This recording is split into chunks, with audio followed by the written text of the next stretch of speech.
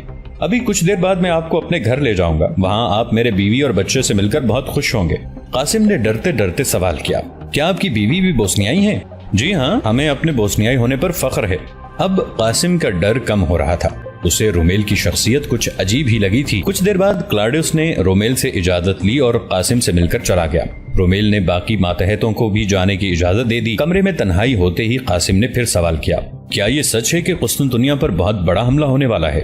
میں دراصل یہی سن کر جہاد کی نیت سے ادھر آیا ہوں۔ قاسم نے زومانی انداز میں اپنی اصل نیت بتا دی۔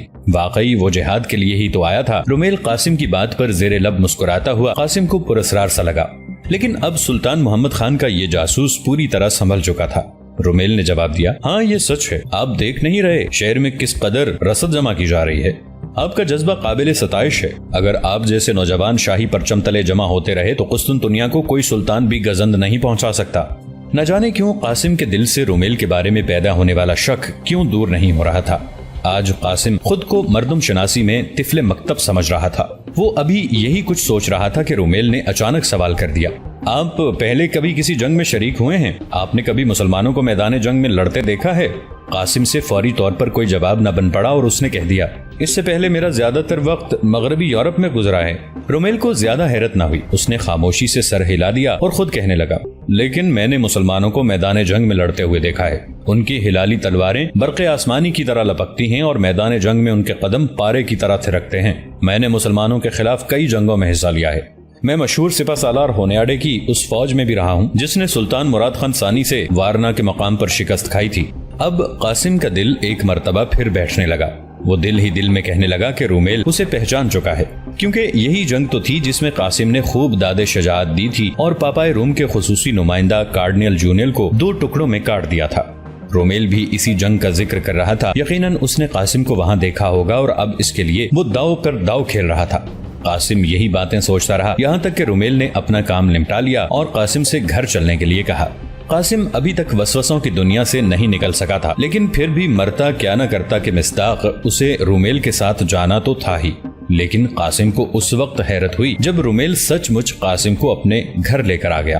اس نے قاسم کو باہر دروازے پر کھڑا نہ کیا بلکہ ہم وطن بھائی ہونے کے ناطے اندر لیے چلا گیا۔ رومیل نے گھر میں داخل ہوتے ہی اپنی بیوی کو پکارنا شروع کر دیا، بریٹا کہاں ہو تم؟ ارے دیکھو ہمارے گھر کون آیا ہے۔ یہ ایک چھوٹا سا گھر تھا جس کی 4 دیواری میں 3-4 کمروں کی ایک سادہ سی عمارت تھی۔ ایک کمرے میں سے 6-7 سال کا ایک بچہ نکل کر باہر کی طرف دوڑا۔ یہ رومیل کا بیٹا تھا جس کا نام رومیل نے سلطان مراد بتا کر قاسم کو حیران کر دیا تھا۔ اب لڑکا سامنے آیا تو قاسم کو رومیل کی بات پر یقین ہونے لگا۔ لڑکا دوڑتا ہوا اپنے باپ کے ساتھ آ کر لپٹ گیا۔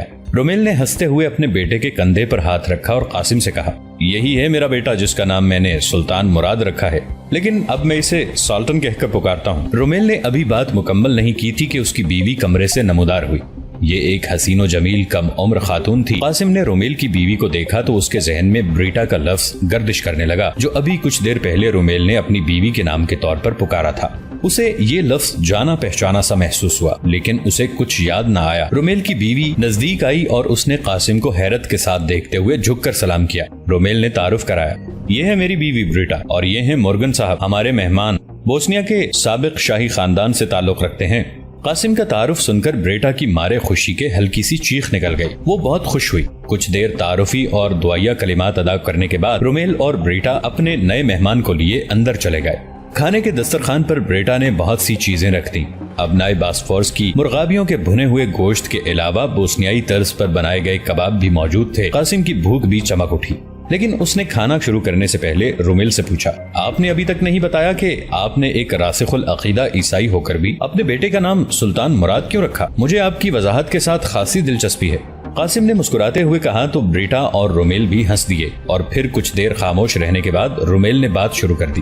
لیکن اس نے ابھی چند جملے ہی کہے تھے کہ قاسم کے ہاتھ سے کھانے کا نوالا گرتے گرتے بچا. رومیل نے کہا، دراصل میرا بچہ جس وقت پیدا ہوا اس وقت سلطان مراد کی فوج بوسنیا کو فتح کر چکی تھی، اور شہر کے لوگ فاتح سپاہیوں کی دست درازیوں کے خوف سے اپنے اپنے گھروں میں چھپے بیٹھے تھے. اس وقت اچانک میرے گھر بچہ پیدا ہونے کی صورتحال بن گئی. میری بیوی بریٹا گھر میں اکیلی تکلیف میں مبتلا تھی اور شہر میں سلطان مراد کی فوج گشت کر رہی تھی. اسی اثنا میں عثمانی فوج کے کچھ سپاہی میرے گھر کے قریب سے گزرے اور انہوں نے بریٹا کی کراہیں سن کر اس کی بروقت مدد کی. اس طرح نہ صرف میری پیاری بیوی کی زندگی بچ گئی بلکہ میرا اکلوتا بچہ بھی صحیح سلامت اور زندہ رہا جو اس وقت تمہارے سامنے ہے.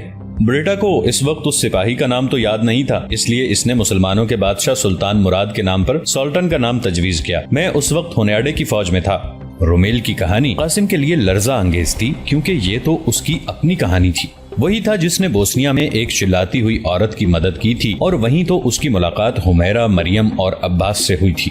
قاسم قدرت کے اس حسن اتفاق پر دنگ رہ گیا کہ نوالا اس کے حلق میں پھنس رہا تھا اور مارے حیرت کے اس کی بھویں سکڑ چکی تھیں. اسے احساس ہوا کہ رومیل نے دروازے میں سچ کہا تھا اور وہ بلا وجہ رومیل پر شک کرتا رہا تھا. اس نے بریٹا کو غور سے دیکھا. یہ وہی عورت تھی جس کی قاسم نے بروقت مدد کی تھی. اس دن تو قاسم اسے دیکھ بھی نہیں سکا تھا کیونکہ یہ تو بیمار تھی، اور پھر قاسم نے سولٹن کی جانب دیکھا.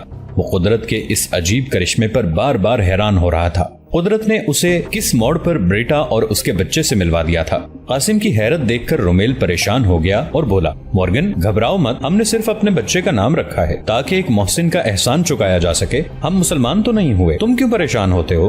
رومیل نے پہلی بار قاسم کو تم کہہ کر پکارا تھا. قاسم کو یوں لگا جیسے اس کا بڑا بھائی طاہر بولا ہو، کیونکہ رومیل کے لہجے میں تلقین کی جھلک تھی.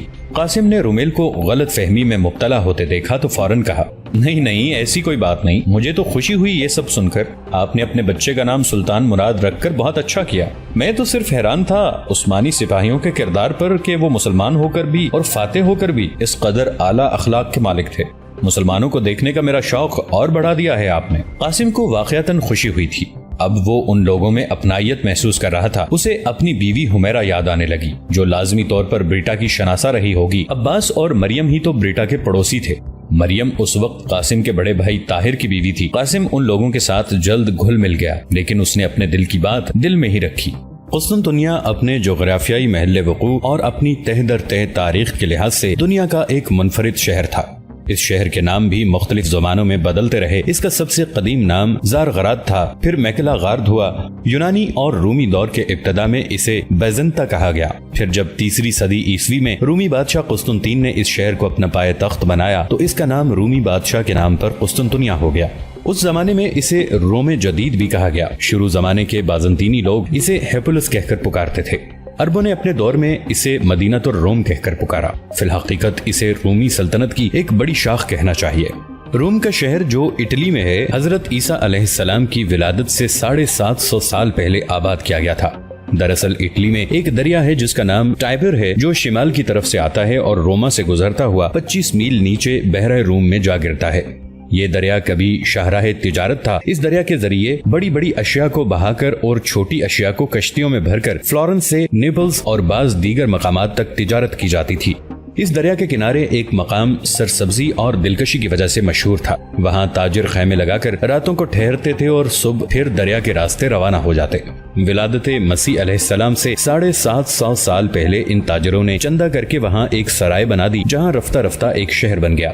یہی شہر روم کہلایا. اس زمانے میں ہر خاندان کا سردار الگ تھا جو خاندانی جھگڑے چکاتا، شادیاں کراتا، ہر معاملے میں حکم چلاتا اور اپنے قبیلے کی بستیوں کو چھوٹے ڈاکوں، بڑے حملہ آوروں سے بچاتا. 6 صدی قبل مسیح میں ایک ایشیائی قبیلہ وہاں جا نکلا. یہ لوگ تارکنز یعنی تارکین کہلاتے تھے. 509 قبل مسیح میں یہاں تارکین نے ایک بہترین حکومت قائم کی. یہ یورپ کی پہلی جمہوریہ تھی. اس جمہوریہ نے رفتہ رفتہ گرد و نواح کے تمام قبائل کو قابو کر لیا. دوستو آج کے لیے اتنا ہی. اسی کہانی کی اگلی قسط کے ساتھ بہت جلد آپ کی خدمت میں حاضر ہوں گے. نیچے کامنٹ سیکشن میں اپنی رائے کا اظہار ضرور کیجیے گا. ہمارے اس چینل کو سبسکرائب کر کے نیچے موجود بیل آئیکن کو بھی ضرور کلک کیجیے گا. اگلی ملاقات تک کے لیے ہمارا اور آپ کا اللہ نگہبان.